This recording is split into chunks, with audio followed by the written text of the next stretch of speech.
My happy beast day. Reasons I love this bike. Why do I love this fucking weather? It's just stopped raining. It's pissing down. Love this weather. Got a nice little lull in the storm because there's no two-wheeled fucking car drivers fucking about blinding me with their headlights.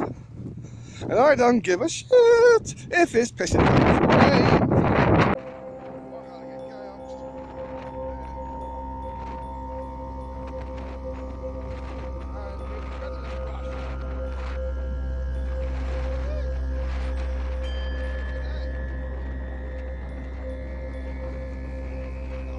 Ain't off for the journey home neighbour.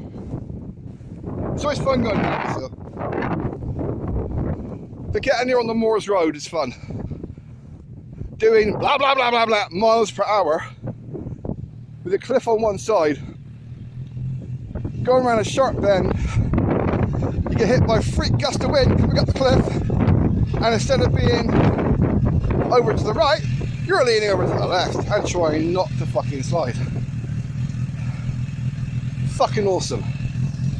And there's no other bikes on the road, and there's nobody to fuck me off. I hate it, the bikes on the road. You get these cunts, two-wheeled fucking car drivers. They have to have the lights on full fucking beam. They have to blind every bastard they see.